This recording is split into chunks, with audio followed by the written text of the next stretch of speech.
Ipinagmalaki ng komander na ito na ang kanyang kuta ay mas mahirap sakupin kaysa sa impyerno mismo. Ngunit siya ay binugbog hanggang sa mamatay gamit ang sarili niyang binting kahoy makalipas ang 24 na oras. 3,000 lalaki ang pumasok sa labanang ito, ngunit 30 lamang ang nakaligtas upang masaksihan ang eksaktong sandali kung kailan namatay ang makalumang pakikidigma magpakailanman. Ang hangin sa itaas ng Ilog Boyne ay hindi amoy dagat kahit na malapit ang baybayin. Ito ay amoy asupre at basang lupa, ang masangsang na pabango ng pagkubkob noong ika-17 siglo. Sa umaga ng ika-10 ng Setyembre, 1649, ang araw ay nagpupumilit na tumagos sa mababang usok na bumabalot sa katimugang mga pader ng Drogheda. Sa loob ng kanyang tolda, nakatayo si Oliver Cromwell sa ibabaw ng isang mapa na nangangako ng isang bangungot. Siya ang personifikasyon ng isang takot na parlamentong Ingles na nakikita sa Ireland ang isang pintuan sa likuran para sa isang pagsalakay ng mga royalista na maaaring magbalik sa monarkiya ng Stuart. Ang kuta ng lungsod ng Drogheda ay isang psikolohikal na monolith. Binabantayan ng humigit kumulang 3,000 sundalong royalista at Confederate. Ito ay pinamumunuan ni Sir Arthur Aston, isang katolikong royalistang veterano ng mga digmaan sa Europa. Si Aston ay mayabang. Naniniwala siya na ang kuta ay hindi masisira, umaasa sa kapal ng medieval na pagkakagawa nito, ang lalim ng mga kanal nito, at ang Millmount Fort na nakakorona sa mataas na lupa ng lungsod. Para kay Aston, na nakatingin sa ibaba mula sa mga muralya gamit ang kanyang binting kahoy, ang hukbo ni Cromwell ay mukhang isang puwersang nagmamartsa patungo sa tiyak na kamatayan. Ngunit ang hindi alam ni Aston ay nagbago na ang kalikasan ng pakikidigma. At ang blind spot na ito ay magiging kapalit ng lahat para sa kanya. Para kay Cromwell, ang nakataya ay ang kanilang pag-iral. Kung mananatiling nakatayo ang Drogheda, ang Coronel Gutom at Major Sakit na inaasahan ng royalistang commander na si Ormond ay uubos sa hukbo ng parlamento sa pagdating ng taglamig. Kailangan ni Cromwell ng isang mabilis at mapagpasyang pagkabigla sa sistema ng paglaban ng mga Irish. Kailangan niya itong sirain. Ang gagawin niya ay muling isusulat ang mga patakaran ng pagkubkob magpakailanman.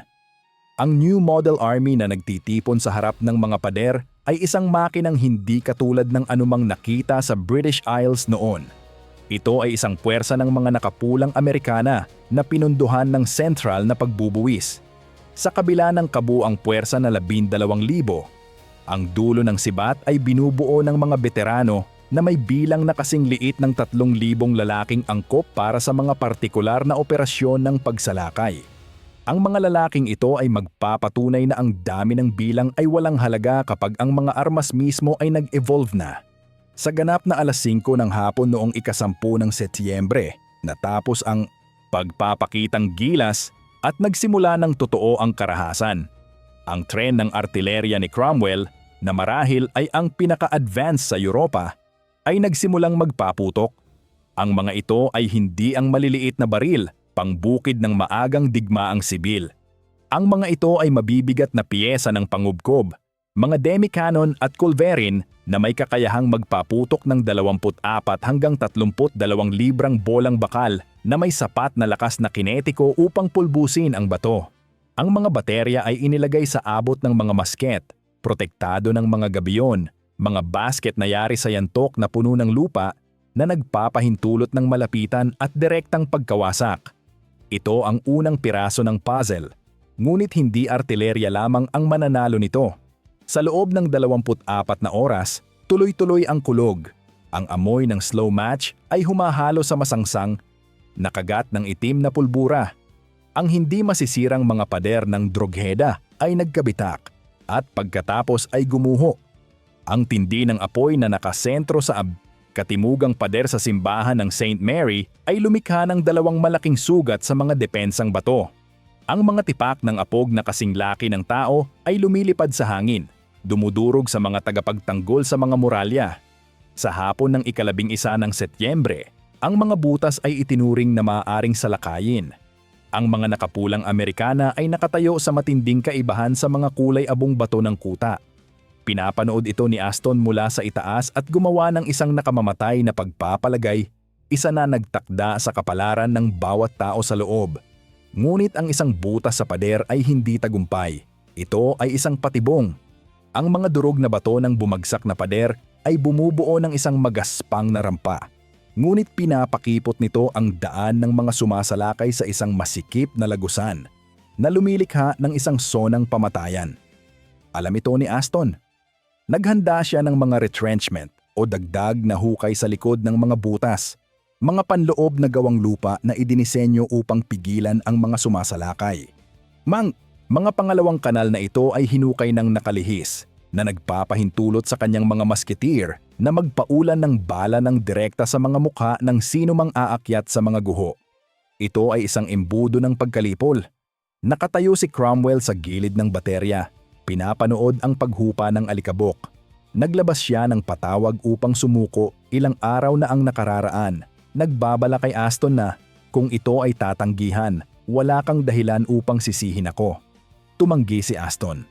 Ngayon, ang mga batas ng digmaan ay nagdidikta na kung ang isang kuta ay sinalakay matapos tumangging sumuko, walang awang kailangang ibigay. Ibinigay ang utos. Ang unang alon ng New Model Army, ang Forlorn Hope, ay sumugod pasulong. Umakyat sila sa mga durog na apog, diretso sa ngipin ng depensa ni Aston. Ang resulta ay isang sakuna. Ang mga tagapagtanggol na royalista ay nagpakawala ng ulan ng bala ng musket at grape shot na nagpira-piraso sa unahan ng hukbo ng parlamento. Ang mga bolang tingga ay tumagos sa mga baluti sa dibdib at dumurog ng buto. Ang parliamentarian na si Coronel Castle ay tinamaan sa unahan ng kanyang rehimento. Ang kanyang katawan ay gumulong pabalik sa ibaba ng butas. Ang mga nakaligtas ay umatras papalabas ng butas. Ang dugo ay nagpadula sa mga nakakalat na bato. Isang ikalawang paglusob ang inutos. Ito rin ay naitaboy na may malaking kawalan. Ang moral ng New Model Army, na karaniwang hindi matitinag, ay nagsimulang manginig. Tumingin ang mga lalaki sa umuusok na butas, na barado ng mga bangkay, at nakita lamang ang kanilang katapusan.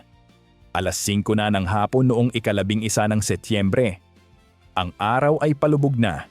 Kung sumapit ang gabi nang hindi nakukuha ang lungsod, aayusin ng mga royalista ang mga butas.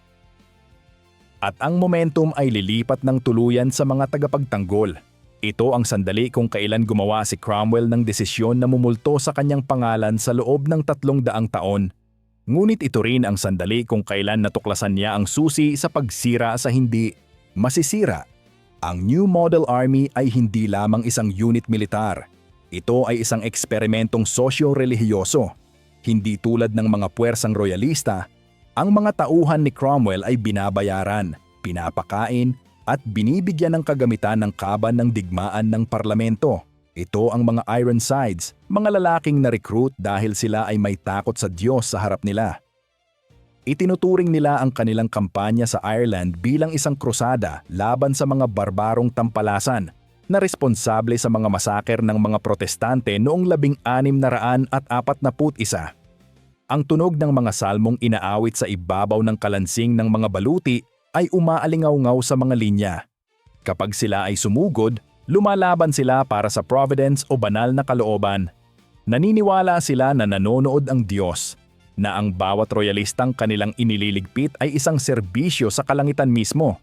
Ang panatisismo na ito ang ikalawang piraso. Ngunit mayroon pang isang elementong nawawala. Sa loob ng Drogheda, ang atmosfera ay pinaghalong kayabangan at takot.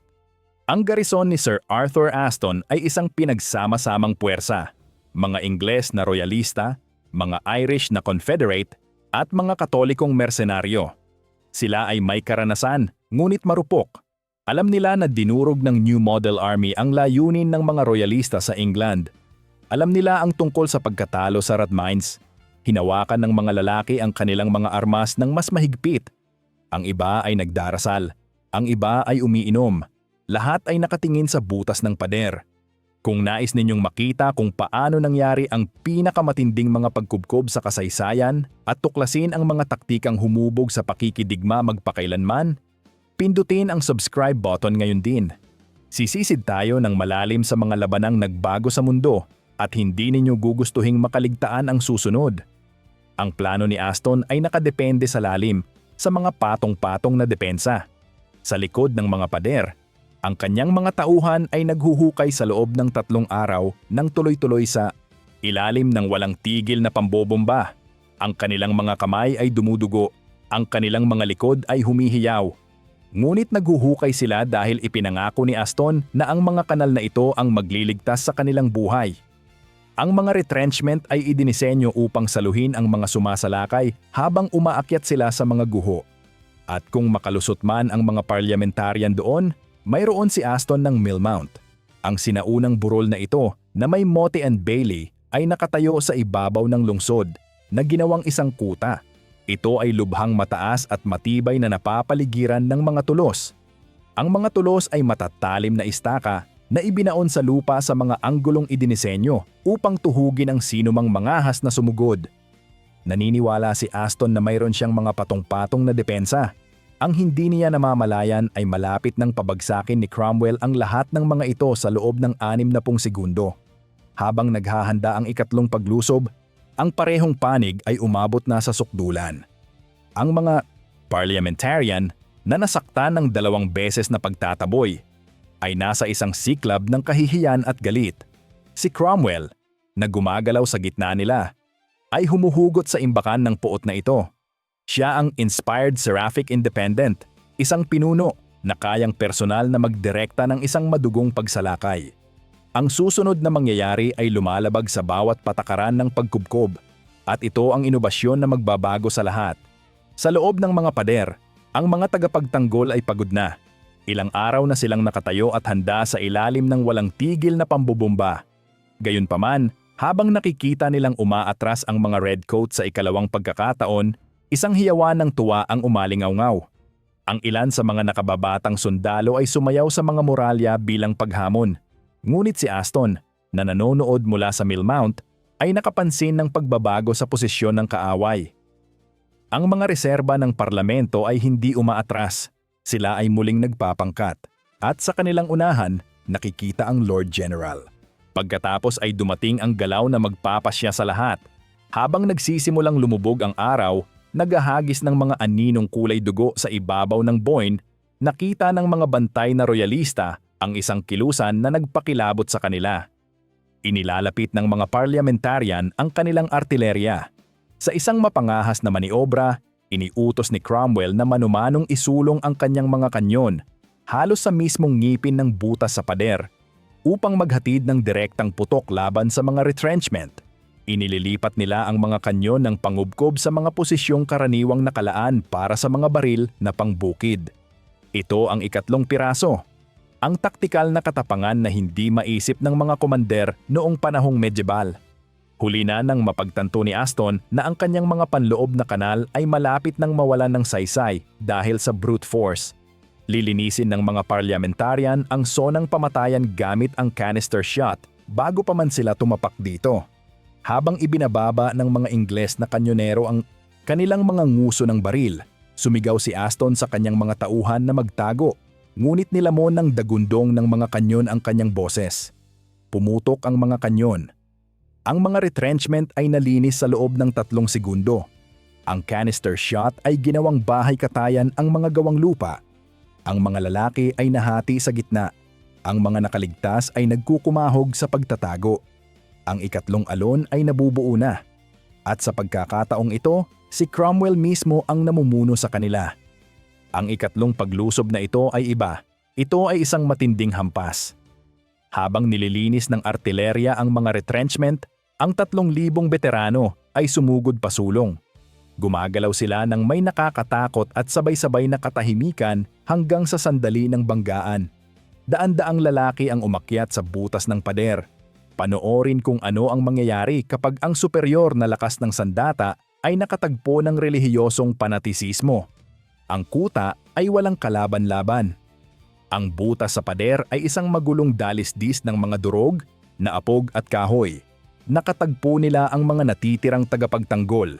Ito ang sandali ng push of pike, isang marahas na tulakan kung saan ang 16 na talampakang mga poste na gawa sa abo na may bakal sa dulo ay ibinabaon sa sumasalungat na masa. Ang mga nasa unahang hanay ay nagkakadikit, isang naggigiitan at nagpapawis na siksikan ng mga katawan, habang ang mga musketeer ay nagpapaputok sa ibabaw ng kanilang mga balikat. Ang pagbitak ng mga kahoy na hawakan, ang basang tunog ng bakal na kumakagat sa laman, ito ay pakikidigma sa pinakaprimitibong anyo nito. Ang dugo ay tumitilamsik. Isang sundalong royalista ang natapakan. Desperadong lumaban ang mga tagapagtanggol na royalista. Ngunit ang kinakaharap nila ay ang mga Ironsides. Kapag may bumukas na puwang, sinasamantala ito ng mga redcoat. Pinalalaki ang punit hanggang sa mabasag ang linya ng depensa. Nangyari ito sa loob ng ilang segundo. Isang sandali, nakatayo pa ang mga royalista. Sa susunod, sila ay tumatakbo na. Iwang rehimento ni Teniente Coronel Goffe ay nakalusot sa pader ng bakuran ng simbahan.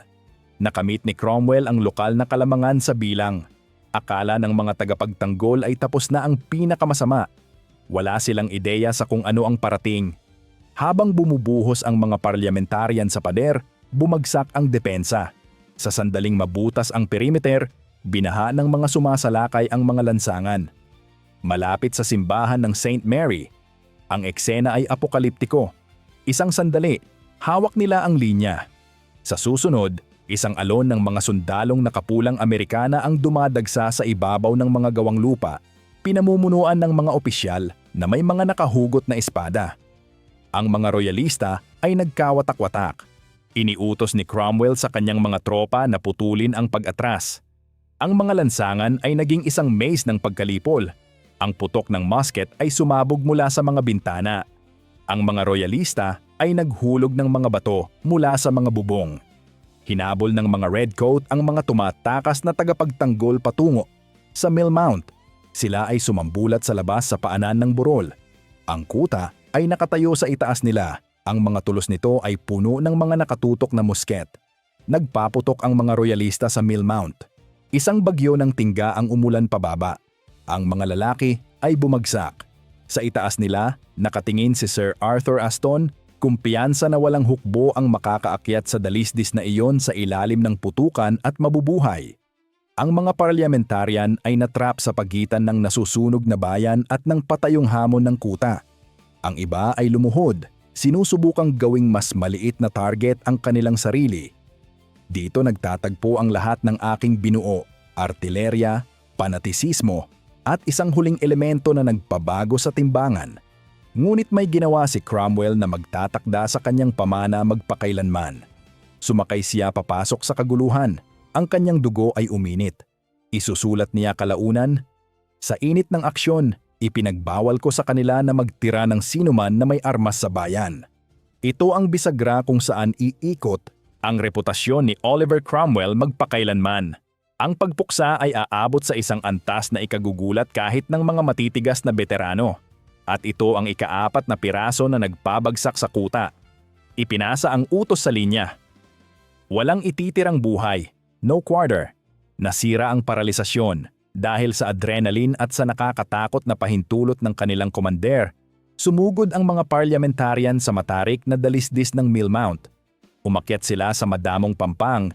Hinihila ang kanilang mga sarili pataas sa pamamagitan ng mga tulos. Nagpapaputok ng mga pistola nang malapitan sa mga mukha ng mga tagapagtanggol. Isang tagapagtanggol na royalista ang tumuhog sa isang redcoat sa lalamunan. Ngunit tatlo pa ang umakyat sa ibabaw ng katawan at hinila pababa ang tagapagtanggol. Hindi sila kumukuha ng mga bihag. Inililigpit nila ang lahat ng gumagalaw. Naglaho ang kumpiyansa ni Aston. Ang hindi mapapasok na kuta ay dinagsa. Ibinaba ng mga tagapagtanggol ang kanilang mga armas. Sila ay sumigaw para sa awa. Sila ay lumuhod ng nakataas ang mga kamay. Walang awang ibinigay. Ang pagsalakay sa Millmount ay naging masaker.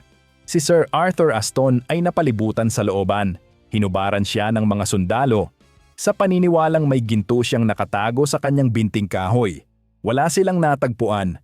Sa isang silakbo ng galit, pinalo nila siya hanggang sa mamatay gamit ang sarili niyang prostetikong paa. Ang utak ng royalistang komander ay kumalat sa mga bato ng kanyang kuta. Naalala niyo ba ang kanyang pagyayabang sa simula? Sinumang makakasakop sa kuta na ito ay kayang sakupin ang impyerno mismo. Dinala lang ni Cromwell ang impyerno sa kanya. Ngayon, gusto kong malaman ang inyong saloobin. Nabibigyang katwiran ba ng pangangailangang militar ang sumunod na nangyari? O ang drogheda ba ay kumakatawan sa isang linya na hindi dapat tinawid kailanman? Ilagay ang inyong mga saloobin sa mga komento dahil ang debating ito ay nagngangalit sa loob ng 377 taon. At hindi pa ito. Tapos, ang karahasan ay umapaw mula sa Millmount tulad ng baha. Ang utos na walang ititirang buhay ay kumalat sa natitirang bahagi ng lungsod.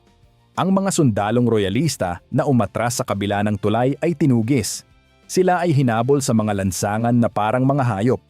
Humigit kumulang 100 sa kanila, kasama ang ilang mga sibilyan, ang nagbarikada sa loob ng tore ng simbahan ng St. Peter. Iniutos ni Cromwell na sunugin ang tore. Ang labis na pandama sa sandaling ito ay kakilakilabot.